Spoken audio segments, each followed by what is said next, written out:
Satu kata bermakna luas, jatuh cinta. Itulah yang saat ini sedang aku rasakan. Diriku kembali merasakan indahnya cinta kepada seorang pria yang sekarang ini tengah terlelap di sampingku. Pria berhidung bangir, berdagu belah, dan berjambang tipis itu telah mencuri hatiku. Harus aku akui, kini aku benar-benar jatuh cinta padanya. Ingin selalu bersama dia dalam keadaan apapun, menjadikan dia pelabuhan terakhirku, pendamping hidupku.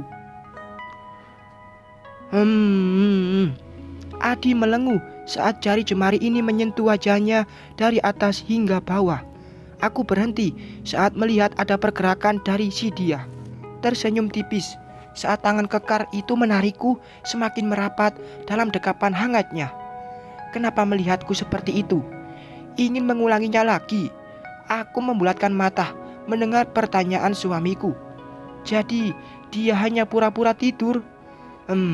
Menyebalkan. Dia telah mengerjaiku, membuatku malu sendiri karena ketahuan telah menatapnya penuh cinta. Senyum-senyum sendiri. Kenapa, mamanya Safa? Ujar Adi lagi. Kini dia membuka mata, mendekatkan wajahnya hingga hidung kami saling bersentuhan. Tidak apa-apa, aku hanya sedang memikirkan sesuatu. Adi mengangkat kedua alisnya, masih melihatku. Apa yang kamu pikirkan? Tanyanya. Bahagia. Terima kasih sudah membuatku bahagia malam ini. Hanya malam ini saja kamu merasa bahagia. Malam-malam sebelumnya tidak. Bahagia juga, tapi kali ini berbeda. Kejutan malam ini benar-benar tidak aku sangkakan sebelumnya. Kamu berhasil membuatku jatuh cinta berkali lipat padamu, Mas. Aku harap kamu tidak akan berubah, tetap seperti sekarang ini, menjadi suami dan ayah yang baik untukku, Safa, dan anak-anak kita kelak. Itu cita-citaku juga, Al. Hidup denganmu adalah impian terbesarku. Jika sekarang aku sudah menggapai mimpiku, selanjutnya adalah mempertahankan kisah ini hingga nyawaku benar-benar sudah tidak melekat pada raga. Aku tidak akan berjanji, tapi aku akan berusaha untuk tetap menjadi suami dan ayah terbaik bagi semua anak yang lahir dari rahimmu. Aku akan berusaha untuk kebahagiaan kalian, ujar Adi menatapku lekat. Aku tidak bisa berkata-kata lagi, hanya bisa menenggelamkan wajah pada dada bidang Adi yang tak tertutup sehelai benang pun. Hangatnya kulit Adi menempel pada pipiku. Detak jantungnya pun terasa indah terdengar di telinga. Lama aku dan dia dalam posisi ini hingga pergerakan mulai terasa dari Adi. Al, kita belum sempat makan loh. Aku mendongak melihat wajah Adi seraya mengerjapkan mata berulang kali. Ah iya, dia benar. Kami sama sekali belum menyentuh makanan yang terhidang di meja tadi. Setelah Adi menyuruhku berganti pakaian dengan baju dinas malam, dia malah langsung menyerangku tanpa ampun. Aku langsung mencubit pipi suamiku dengan gemas, meracau tak jelas, menyalahkan dia karena sudah membuat kami melupakan makan malam romantis itu. Adi tergelak, seraya terlentang, matanya menyipit karena kedua sudut bibir yang terangkat ke atas. Kenapa jadi menyalahkan aku sih? Kamu sendiri yang mancing, ujarnya kemudian. Kamu duluan, Mas. Ngapain nyuruh aku pakai baju transparan seperti itu? Kataku tak mau kalah, seraya mengambil gaun mini yang teronggok di pinggir bantal. Iya deh, iya. Itu salahnya aku. Sekarang kita makan yuk. Perutku sudah bunyi terus nih. Adi memiringkan kembali tubuhnya ke arahku, mengajakku turun dari ranjang. Aku pun mengangguk mengikuti maunya suamiku itu. Namun sebelum menikmati makan malam yang terlambat, aku dan Adi membersihkan tubuh terlebih dahulu. Rasa lengket keringat membuatku tidak nyaman untuk makan dalam keadaan tidak suci. Adi memang sudah mempersiapkan malam ini dengan matang.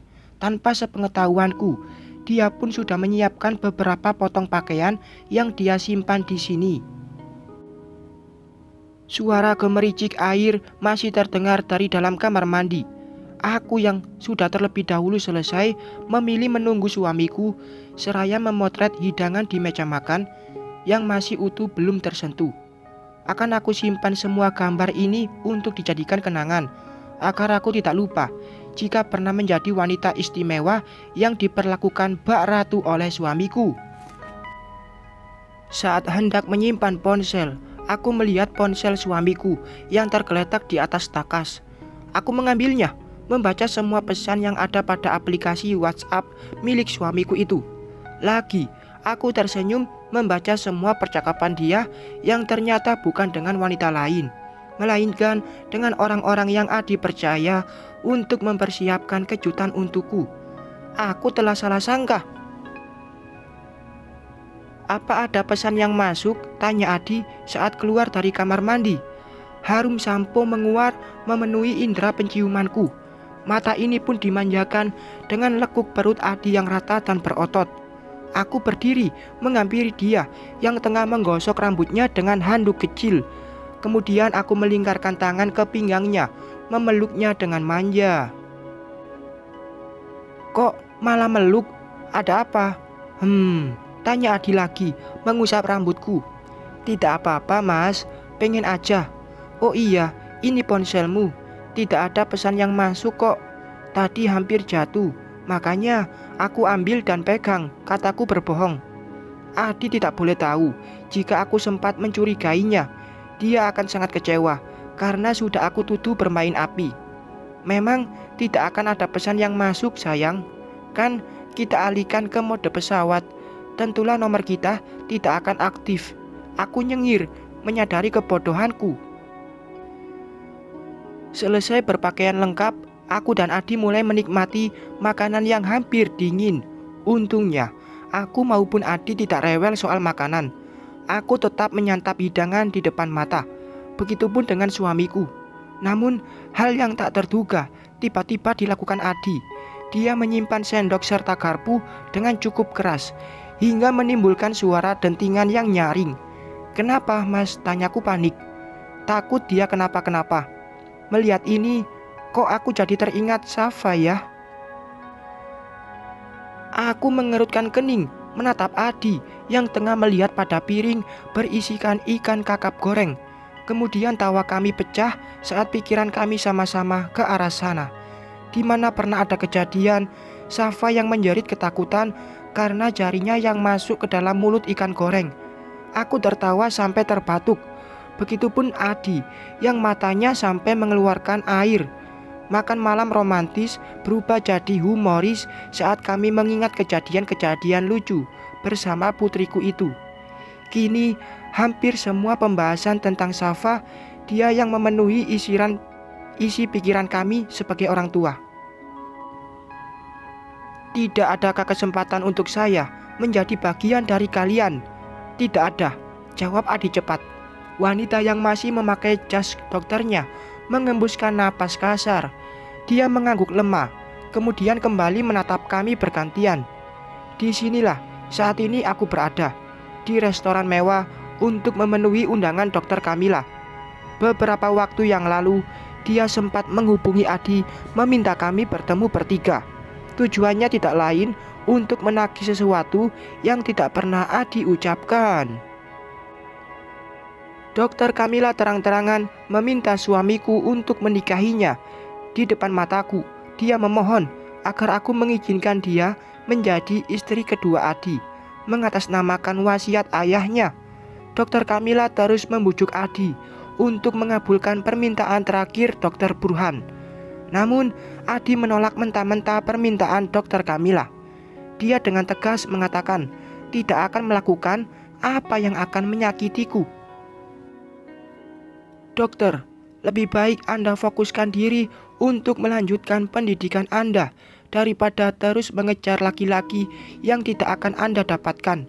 Seiring berjalannya waktu, nanti pun rasa suka Anda pada saya akan menghilang, berganti dengan orang baru yang Anda temui di tempat lain," ujar Adi menatap Dokter Kamila yang menangkupkan kedua tangannya di wajah. "Jika tidak bisa, gimana? Saya orang yang sulit jatuh cinta. Pak Adi, pasti bisa dokter. Anda cantik. Pastilah akan banyak laki-laki lajang yang mendekati Anda untuk dijadikan istri. Jika masih bisa jadi yang nomor satu, kenapa harus memilih yang kedua? Hidup Anda itu milik Anda, Dokter Kamila. Lakukan apapun yang dapat menyenangkan hati tanpa harus melukai orang lain. Saya yakin kamu pasti bisa melupakan suami saya. Jika ada kemauan, pasti ada jalan untuk itu. Aku mengambil tangan Dokter Kamila, lalu menggenggamnya. Tidak ada waktu untuk marah-marah saat ini. Jika dia datang dengan baik-baik, apa salahnya? Aku pun bicara baik-baik, agar dia lebih mengerti dengan keadaan ini. Saya takut tidak bisa, Bu Alina, ujar Dokter Kamila putus asa. Ingin sekali aku menyuruh dia pergi ke psikolog, tapi aku tahan kata itu di dalam hati. Jika aku melukai perasaannya, bukan tidak mungkin, dia pun akan melakukan hal yang sama. Pasti bisa, dokter. Anda cantik dan pastinya akan mendapatkan pria terbaik nantinya. Seperti kata suami saya, fokuskanlah dulu pada pendidikan Anda, agar Dokter Burhan di sana bangga putrinya mendapatkan gelar sebagai dokter spesialis saraf seperti yang dia harapkan. Dokter Kamila tidak lagi berucap. Dia menatapku dengan mata sendu. Namun akhirnya dia menganggukkan kepala dengan seulas senyum tipis. Kalau gitu, kami pamit dulu, dokter. Saya masih punya banyak pekerjaan dan istri saya pun harus menjemput putri kami di sekolah. Pungkas Adi seraya berdiri. Dokter Kamila kembali mengangguk dan aku pun mulai meninggalkan wanita itu yang masih duduk menunduk di mejanya. Kadang kita harus tega pada orang lain, berani meninggalkan meskipun dalam kesendirian, bukan untuk membalas dendam, tapi mengajarkan mereka untuk bisa berdiri dengan kakinya sendiri, tidak tergantung pada orang lain, meskipun itu urusan hati. 1 bulan dari pernikahan papaku dengan istrinya, kini Adi sudah benar-benar sembuh total. Dia bisa berjalan tanpa tongkat, bisa beraktivitas seperti semula sebagai seorang istri. Pastilah aku bahagia dengan kesembuhan suamiku. Kami jadi banyak waktu bersama, meskipun hanya sekedar jalan-jalan keliling kompleks. Mau langsung ke pabrik? Tanyaku saat kami berada di dalam mobil. Kali ini tanpa Aris, suamiku sendiri yang menyetir, melajukan kendaraan roda 4-nya. Tidak, mau pulang dulu ke rumah, jemput anak sekolah, lalu manja-manjaan sama mamanya. Apaan sih, ujarku, menggoyangkan tangan yang sedari tadi digenggam Adi. Semakin kesini, Adi semakin manja dan romantis. Kadang aku berpikir, dia seperti anak keduaku yang selalu mencari-cari perhatian. Mas, ucap Adi tanpa menoleh. Dia lebih fokus pada jalanan di depan sana. Terima kasih, kamu sudah mau tegas menolak Dokter Kamila. Aku bahagia banget karena merasa diistimewakan sebagai seorang perempuan. Kamu memang istimewa, Al. Aku tidak punya alasan untuk menduakan kamu. Kamu punya segalanya yang aku butuhkan. Sikap dewasamu, sifat keibuanmu, mampu membuatku nyaman. Di sampingmu, aku seperti sedang bersama ibuku. Pelukanmu sama hangatnya dengan pelukan mama yang sudah lama aku rindukan. Terima kasih, sayang. Adi mencium punggung tanganku lama. Aku menyandarkan kepala pada lengan dia tanpa melepaskan genggamannya. Sebagai seorang istri, aku memang tidaklah sempurna. Banyak sekali kekurangan yang ada pada diriku. Namun, Adi adalah pelengkapnya. Dia mengisi kekuranganku dengan kelebihannya. Cinta itu memang misteri. Dulu, mana pernah aku memiliki pikiran akan menikah dengan supir pribadiku. Namun, waktu membawaku pada kisah rumit yang akhirnya berakhir indah dengan seseorang yang kuanggap bukan siapa-siapa. Adi sudah membuktikan kata-katanya untuk tetap menjadi suami dan ayah yang bertanggung jawab untuk putriku. Papa, suara serta lambaian tangan Safa menyambut kedatangan kami. yang sengaja datang untuk menjemputnya. Karena jarak rumah dan sekolah lumayan dekat, aku dan Adi memutuskan untuk berjalan kaki saja. Putriku lari-lari dengan diikuti Lasmi dari belakangnya. Wanita itu tergopoh-gopoh menghampiri kami dengan tas punggung Safa yang ada padanya. "Loh, kok tasnya Pak ada pada bibi Lasmi? Kenapa tidak dibawa sendiri sayang?" ujarku, seraya mengusap rambutnya yang mulai berantakan. "Gak apa-apa Bu, tadi memang saya yang minta sendiri dari Dedek." Lasmi menjawab pertanyaanku. "Lain kali jangan, ya Las, biarkan Safa bertanggung jawab dengan barang-barangnya. Kalau terlihat kerepotan, baru kamu bantuin, supaya mandiri." Lasmi mengangguk paham. Wanita itu kemudian aku suruh pulang dengan membawa tas Safa. Sedangkan kami berencana untuk jalan-jalan ke taman bersama putriku yang semakin menggemaskan itu. Sepanjang perjalanan, Safa tak hentinya berceloteh riang menceritakan kegiatannya di dalam kelas. Sebagai seorang ayah yang baik, Adi justru yang paling antusias mendengarkan dan menjawab semua celotehan Safa. Sesekali mereka tertawa bersama, mengekspresikan kebahagiaan yang begitu terasa nyata. Safa beruntung bisa bertemu dengan ayah sambung seperti Adi. Pria itu bukan hanya mampu memenuhi kebutuhan lahir putriku, tapi juga memenuhi kebutuhan batinnya. Perhatian, kasih sayang yang tak dapat dibeli, itu adalah kebutuhan batin bagi seorang anak. Dan Safa mendapatkan itu dari Adi. "Sini, naik ke pundak Papa." "Boleh, Pak, boleh dong. Biar Safa jadi tinggi." Adi langsung mengangkat tubuh putriku dan mendudukkannya di pundak suamiku itu. Tawa Safa semakin pecah saat Adi berlari membuat putriku berteriak kegirangan. Aku hanya tersenyum tipis, seraya mengikuti langkah mereka dengan mengabadikan momen itu lewat sebuah rekaman video. Akan aku tunjukkan pada Safa siapa yang benar-benar sayang dan yang tidak. Jangan tanyakan ayah kandungnya. Berita yang ku dengar terakhir, dia pindah rumah.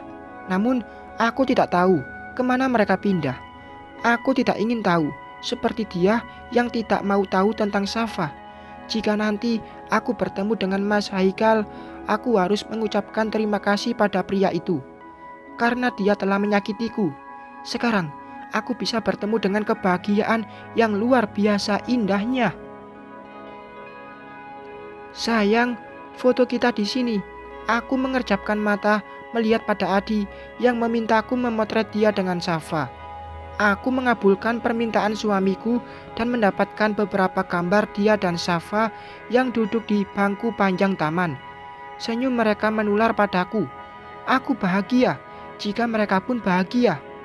"Mama, sini, foto bareng kita," panggil Safa, melambaikan tangan ke arahku. "Iya sayang, Mama datang." Tamat. Terima kasih untuk kakak semua yang sudah ikuti cerita ini sampai tamat. Semoga ada pesan dan kesan yang bisa diambil dari cerita ini. Mohon maaf bila masih banyak kekurangan atas semua cerita yang saya suguhkan. Semoga bisa lanjut ke cerita baru saya. Wassalam.